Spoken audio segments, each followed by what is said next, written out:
Dear friends, ഈ വീഡിയോയിലൂടെ ഞാൻ പറയാൻ ഉദ്ദേശിക്കുന്ന വിഷയം എങ്ങനെ ഒരു ക്രിറ്റിസിസം അപ്രീസിയേഷനാക്കി മാറ്റാൻ പറ്റും. നമുക്ക് ആർക്കും വിമർശിക്കുന്നത് ഇഷ്ടമല്ല, അല്ലെ നമ്മുടെ മിസ്റ്റേക്കുകൾ പറയുന്നത് വേറൊരാൾ പറയുന്ന ഒട്ടും നമുക്ക് ഇഷ്ടമുള്ള കാര്യമല്ല. നമ്മളെല്ലാവരും മറ്റുള്ളവരോട് ഇത് പറയുകയും ചെയ്യും, മറ്റുള്ളവരെ വിമർശിക്കുകയും മറ്റുള്ളവരുടെ മിസ്റ്റേക്കുകൾ നമ്മൾ പറയുകയും ചെയ്യും. പക്ഷെ ആരും തന്നെ നമ്മളോ വിമർശിക്കപ്പെടാൻ ആരും ആഗ്രഹിക്കുന്നില്ല. ഇത് സാധാരണ നമ്മൾ വീടുകളിലും സ്ഥാപനങ്ങളിലും ഒക്കെ വളരെ പ്രധാനപ്പെട്ട ഒരു കാര്യമാണ്. എങ്ങനെയാണ് നമ്മൾ ഒരു വിമർശനം അപ്രീസിയേഷനാക്കി മാറ്റുന്നത്? അല്ലെങ്കിൽ നമുക്ക് എത്ര നമ്മൾ പറഞ്ഞാൽ പലപ്പോഴും റിലേഷൻഷിപ്പ് മോശമാകാൻ സാധ്യതയുള്ള സ്ഥലങ്ങളിൽ എങ്ങനെ നല്ല രീതിയിൽ നമുക്കത് അവതരിപ്പിക്കാൻ പറ്റും, അവർക്ക് അത് ഫീൽ ചെയ്യാതെ എന്നാൽ അവർക്ക് വളരെ പോസിറ്റീവായിട്ടുള്ള രീതിയിൽ എങ്ങനെ അവരുടെ കറക്ഷൻ നമുക്ക് നടത്തിയെടുക്കാൻ പറ്റും. സ്ഥാപനങ്ങളിൽ പലപ്പോഴും പല ആൾക്കാരെ ഡീൽ ചെയ്യുന്ന സമയത്ത് വളരെ പ്രധാനപ്പെട്ട ആയിട്ട് നമ്മൾ അറിഞ്ഞിരുന്നു കഴിഞ്ഞാൽ ഒത്തിരി നേട്ടം ഉണ്ടാക്കാൻ പറ്റുന്നതാണ്. അതുപോലെ വീടുകളിലും ഒക്കെ നമ്മൾ കറക്റ്റ് ചെയ്യാൻ, കുട്ടികളെ കറക്റ്റ് ചെയ്യാൻ, അല്ലെങ്കിൽ സഹോദരങ്ങളുടെ ഇടയിൽ നമ്മൾ സംസാരിക്കുമ്പോഴും നമ്മുടെ ബന്ധുക്കളുടെ ഇടയിൽ സംസാരിക്കുമ്പോഴും ഒക്കെ വളരെ പ്രധാനപ്പെട്ട ഒരു ഏരിയയാണ്.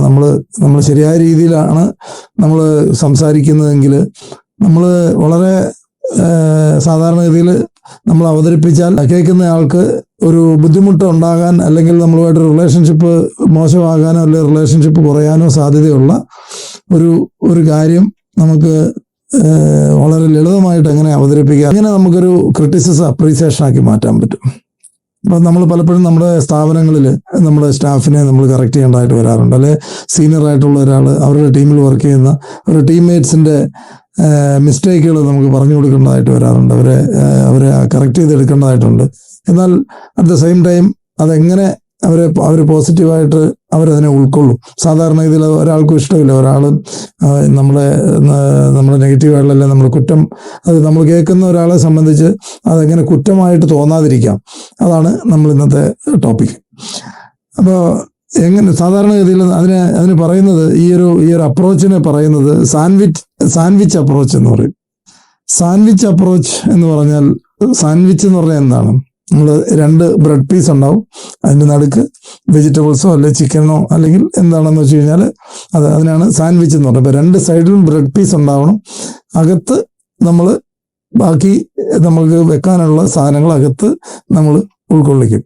ഇത് തന്നെ ആയിരിക്കണം നമ്മൾ കമ്മ്യൂണിക്കേഷനിലും നമ്മൾ ഇതുപോലത്തെ സിറ്റുവേഷനിൽ ഉപയോഗിക്കേണ്ടത്. അതായത് നമ്മൾ ഒരാളെ കറക്റ്റ് ചെയ്യണം, സാധാരണ അവരുടെ മിസ്റ്റേക്കുകൾ പറഞ്ഞിട്ടാണ് നമ്മൾ കറക്റ്റ് ചെയ്യുന്നത്. അതിന് പകരം ആദ്യം തന്നെ ഒരു അപ്രീസിയേഷനോട് കൂടി നമ്മൾ ആ സെൻറ്റൻസ് തുടങ്ങുക. താങ്കൾ എല്ലാ കാര്യവും, അല്ലെങ്കിൽ താങ്കൾ ഇന്ന പർട്ടിക്കുലർ കാര്യം വളരെ നന്നായിട്ട് ചെയ്യുന്നുണ്ട്, വളരെ ആ ഏരിയയിൽ വളരെ നന്നായിട്ട് ധാരാളം ഒത്തിരി ഇമ്പ്രൂവ് ആയിട്ടുണ്ട്, ഇപ്പോൾ പണ്ടത്തേക്കാളൊക്കെ വളരെ ബെറ്ററായിട്ട് ചെയ്യുന്നുണ്ട്, വളരെ അത് അപ്രീഷിയേറ്റ് ചെയ്തിരിക്കാൻ പറ്റിയല്ല എന്ന് പറയുമ്പം അദ്ദേഹത്തിന് വളരെ നല്ല ഒരു ഫീലാണ് കിട്ടുക. അത് വളരെ നന്നായിട്ട് ചെയ്യുന്നുണ്ട് ആ ഏരിയ, എങ്കിലും ഇന്ന ഏരിയയിൽ ഒരു കറക്ഷൻ വരുത്തിയാൽ, ഇന്ന ഏരിയയിൽ ഒരു ഇമ്പ്രൂവ്മെന്റ് വരുത്തിയാൽ അത് വളരെ വലിയ ചേഞ്ച് താങ്കളുടെ കരിയറിൽ ഉണ്ടാക്കും, അല്ലെ താങ്കളുടെ ഒരു ടോട്ടലി ഉള്ള ഒരു ഇമേജിൽ ഉണ്ടാവും എന്നാണ് പറയുന്നതെങ്കിൽ അദ്ദേഹത്തിനത് നമ്മൾ ആദ്യം അദ്ദേഹത്തെ അപ്രീഷിയേറ്റ് ചെയ്യുന്നു.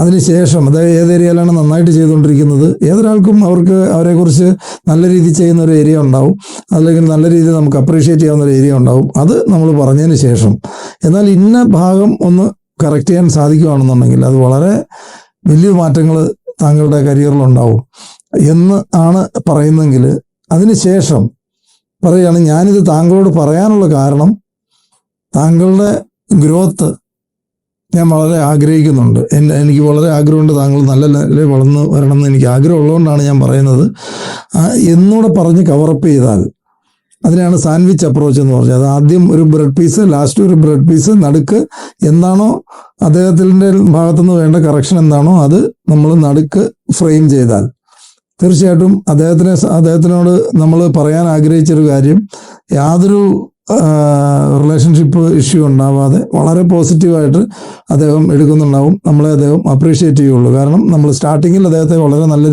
രീതിയിൽ അദ്ദേഹത്തിൻ്റെ ക്വാളിറ്റീസ്, അതിന് ശേഷം സെൻട്രലിൽ നമ്മൾ അതിനെ എന്ത് ചെയ്താലാണ് അദ്ദേഹം എന്ത് കറക്ഷൻ വരുത്തിയാലാണ് അദ്ദേഹത്തിന് വളരെ ബെറ്റർ ആയിട്ടുള്ളൊരു ഗ്രോത്ത് ഉണ്ടാക്കാനുള്ള സാധ്യതയുണ്ടെന്നുള്ള കാര്യം നമ്മൾ പറയുന്നു. മൂന്നാമത് പറയുന്നു, അത് താങ്കളോട് ഞാൻ പറയാനുള്ള കാരണം, എനിക്ക് ഏറ്റവും ഇഷ്ടമുള്ള വ്യക്തിയാണ്, വളരെ നല്ല ലെവലിൽ താങ്കൾ വളർന്നു വരണമെന്ന് ആഗ്രഹിക്കുന്ന ഒരു വ്യക്തിയാണ് ഞാൻ, താങ്കളുടെ വെൽവിഷറാണ്. അതുകൊണ്ടാണ് ഞാനിത് ഇപ്പോൾ പറയാനുള്ള കാരണം. ഒരുപക്ഷെ ഞാനത് ഇപ്പോൾ പറഞ്ഞില്ലെങ്കിൽ താങ്കളുടെ കരിയറിനെ, അത് ഗ്രോത്തിനെ ബാധിക്കും എന്നെനിക്ക് തോന്നിയത് കൊണ്ടാണ് ഞാനത് താങ്കളോട് ഇത് ഇപ്പോൾ ഷെയർ ചെയ്യുന്നത്. ഇങ്ങനെയാണ് നമ്മൾ കമ്മ്യൂണിക്കേറ്റ് ചെയ്യുന്നതെങ്കിൽ അദ്ദേഹം വളരെ ഹാപ്പി ആയിട്ടും വളരെ റെസ്പെക്റ്റോടുകൂടി നമ്മളോട് ബിഹേവ് ചെയ്യുന്നത് കാണാൻ പറ്റും. പല ആൾക്കാരും ഇതിനു പകരം നമ്മൾ വളരെ പരുഷമായ ഭാഷയിൽ അദ്ദേഹത്തിനെ കറക്റ്റ് ചെയ്യാൻ ശ്രമിക്കുകയും അദ്ദേഹത്തിന് റിലേഷൻഷിപ്പ് മോശമാവുകയും, നമുക്കറിയാം പല സ്ഥലങ്ങളിലും പല എംപ്ലോയീസും പലപ്പോഴും പറയുന്ന അവർ സ്ഥാപനം അല്ല വിടുന്നത്, അവരവരുടെ ബോസിനെയാണ് ചേഞ്ച് ചെയ്തതെന്ന് പറയും.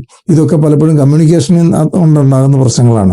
ശരിയായ രീതിയിലുള്ള ലാംഗ്വേജ് നമുക്ക് ഫ്രെയിം ചെയ്യാൻ പറ്റിയാൽ അവരെ നമ്മളെ ക്രിറ്റിസിസം അപ്രീസിയേഷനാക്കി മാറ്റാനായിട്ട് നമുക്ക് പറ്റും. അപ്പം അത് വളരെ പോസിറ്റീവായിട്ടുള്ള ചേഞ്ചസ് ഇതുപോലെ നമുക്ക് സെൻറ്റൻസുകൾ ഫ്രെയിം ചെയ്യാൻ പറ്റിയാൽ നമ്മുടെ വീട്ടിലും നമ്മുടെ ഫ്രണ്ട്സിൻ്റെ ഇടയിലും റിലേറ്റീവ്സിൻ്റെ ഇടയിലും നമ്മുടെ സ്ഥാപനത്തിലും ഒക്കെ വലിയ മാറ്റം നമ്മൾ ഈ ഒരു ചെറിയ ചേഞ്ച് കൊണ്ട് തന്നെ ഉണ്ടാക്കിയെടുക്കാനായിട്ട് സാധിക്കും.